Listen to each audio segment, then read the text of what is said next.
Olá, eu sou Rogério e este é o vídeo 19. Nesse vídeo eu vou apresentar para vocês alguns fatos que levaram ao início da Segunda Guerra e alguns fatos também de destaque ao longo da Segunda Guerra.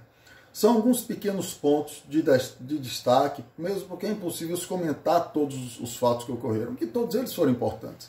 Mas eu escolhi alguns para poder montar para você que está tendo alguma noção inicial da Segunda Guerra, como é que a coisa aconteceu. Uma coisa interessante que eu vou comentar antes disso é que os alemães na Segunda Guerra, no período da Segunda Guerra, ou antes, eles tinham um artifício interessante quando eles queriam tomar ou invadir algo. Eles geralmente o faziam em vésperas de feriados ou finais de semana ou durante esse período, que quando supostamente as defesas, as fronteiras, as proteções estavam de guarda mais baixa, né? Então o primeiro fato que a gente pode citar foi em 7 de março de 1936, que foi por acaso um dia de sábado. Foi quando os alemães ocuparam a Renânia. O que é a Renânia? A Renânia é uma pequena região que entra na fronteira entre a França e a Alemanha, que fica próximo ao rio Ruhr. Naquela época era uma região extremamente industrializada da Alemanha. E lá também tinha uma produção muito grande de carvão. E com o fim da Primeira Guerra Mundial, o Tratado de Versalhes impôs que essa zona estaria ocupada e sob o controle da França. Então esse foi o primeiro passo, que eu diria que foi mais uma medida de força, de poder da Alemanha com os outros países europeus.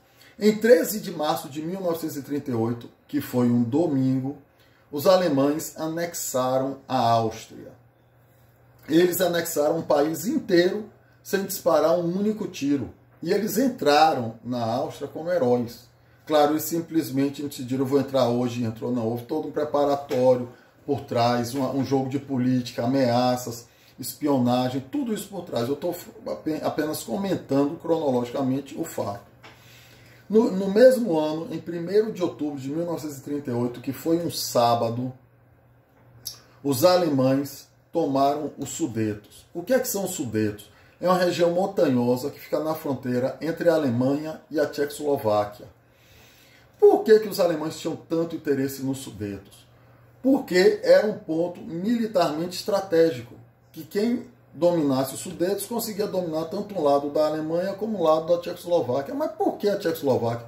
Porque a indústria bélica da Tchecoslováquia nessa época era muito adiantada. Então eles tinham um poderio militar muito grande. E no dia 15 de março de 1939, aí já foi uma quarta-feira, eles por fim ocuparam toda a Tchecoslováquia. Observem que nós estamos falando aqui de 15 de março de 1939, essa ocupação da Tchecoslováquia, também sem disparar um único tiro. Em 1939, 1º de setembro, foi quando se deu a invasão da Polônia. Ou seja, no mesmo ano, eles resolveram invadir a Polônia. Quer dizer, eles não resolveram naquele dia, isso já vinha sendo planejado há muito tempo. Agora, qual foi a justificativa que os alemães acharam para invadir a Polônia? Eles simplesmente não podiam chegar e entrar. Eles precisavam arranjar uma desculpa, pelo menos para eles mesmos, não é porque essa desculpa não colou para ninguém. Eles pegaram alguns prisioneiros de campos de concentração que já existia dentro da Alemanha, botaram com fardamento militar polonês, botaram os caras perto da fronteira e fuzilaram, dizendo que os poloneses estavam tentando invadir a Alemanha. E com isso, a Wehrmacht, os alemães, invadiram a Polônia no dia 1º de setembro, que foi uma sexta-feira, na véspera de um fim de semana, né? Os alemães, quando entraram na Polônia, eles já entraram seguros. Eles sabiam que do outro lado que estava a Rússia e a União Soviética, não ia contra essa invasão. Eles já tinham feito um pacto em dividir a Polônia. Agora a pergunta é, se os alemães entraram na Polônia em 1º de setembro, por que os russos também não entraram na mesma data? Se eles tinham um pacto para dividir a Polônia. Isso é algo para se pensar. 2 dias depois dessa invasão, ou seja, no dia 3 de setembro de 1939, a Grã-Bretanha e a França declararam guerra à Alemanha. E aí a gente pode dizer que começou a Segunda Guerra Mundial na Europa. No dia 17 de setembro é que os russos resolveram invadir a Polônia. Só 17 dias depois os russos pagaram para ver. Os alemães foram lá, invadiram, tomaram conta, ele viu que o negócio funcionou e entraram depois. E 11 dias depois, no dia 28 de setembro, houve a partilha da Polônia entre alemães e russos.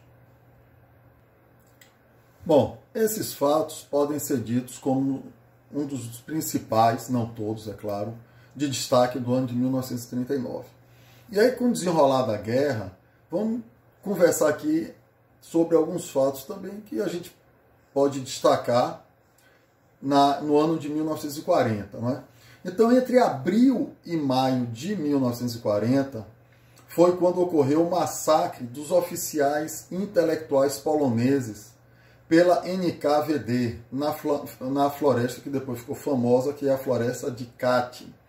Ou seja, os russos pegaram os intelectuais e a elite pensante, a elite política da Polônia e simplesmente massacrou, fuzilou vários oficiais fardados, depois tudo foi descoberto, né? De 9 de abril de 1940 a 10 de junho, ou seja, praticamente em 60 dias, a Wehrmacht invadiu e tomou a Dinamarca e a Noruega. De 10 de maio a 17 de maio, em uma semana, a Wehrmacht invade a Bélgica, a Holanda e Luxemburgo.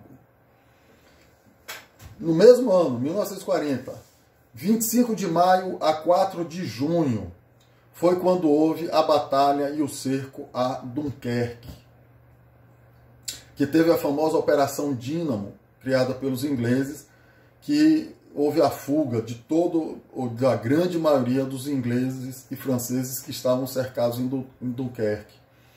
E até hoje se pondera porque que a Wehrmacht estava avançando a uma velocidade absurda, tinha a chance de eliminar todos os inimigos, ingleses e franceses estavam cercados lá que não tinham poder de reação, e no entanto Hitler mandou parar. Isso é uma coisa que se discute muito a razão desse fato. Por que ele mandou parar? Uns dizem que foi que o exército precisava parar para reabastecer, para o pessoal descansar, para manter equipamento. Outros dizem que Hitler não quis eliminar de vez, porque ele queria ainda, tinha esperança ainda de se aliar aos ingleses. O fato é que os ingleses promoveram a Operação Dínamo e tudo que era embarcação de barquinho a grandes navios foram levados para lá com apoio da Força Aérea Inglesa, dando cobertura para resgatar a maior quantidade possível de oficiais, soldados e combatentes que estavam lá. E esse pessoal resgatado veio para a Inglaterra e a partir daí que se preparou a invasão. Ou seja, esse foi um dos grandes erros de Hitler, né? Em 10 de junho de 1940, começou a guerra no norte da África. E essa guerra, que foi conhecida como a Guerra da África, ela durou praticamente até 16 de maio de 1943. Foram 3 anos, que foi um embate principalmente, mas não só, entre alemães e ingleses. Toma e perde, toma lá e perde aqui, toma e vai e volta, e acabou não dando nada. Foi um desperdício de soldados, de equipamento, que acabou não dando nada. Os alemães acabaram saindo de lá, não é? No dia 22 de junho de 1940, houve a assinatura do armistício com a França, que Hitler mandou trazer o mesmo vagão que estava no museu, onde foi assinado a rendição alemã com os franceses na Primeira Guerra. Ele pegou o mesmo vagão, botou no mesmo local e fez com que os franceses fossem lá assinar a rendição, o armistício no mesmo vagão. Depois disso, ele mandou destruir o vagão. E no dia 2 de julho de 1940, o governo francês se instala em Vichy, porque os alemães tomaram o norte da França e criaram um governo fantoche no sul, sediado em Vichy, que praticamente os alemães também controlavam, né? De 10 de julho a 31 de outubro de 1940, teve a famosa Batalha da Inglaterra, quando os alemães viram que não havia chance, possibilidade de se associar aos ingleses, resolveram tomar a ilha. Só que não conseguiram, não foi uma coisa muito positiva, outro fato para eles, né? E no mesmo ano, em outubro, a Itália tentou invadir a Grécia e foi escorraçada. Esses aí não foram todos, é claro, impossível ser, mas foram principalmente alguns fatos por mim destacados do ano de 1940. No próximo vídeo a gente continuará discutindo mais esses fatos.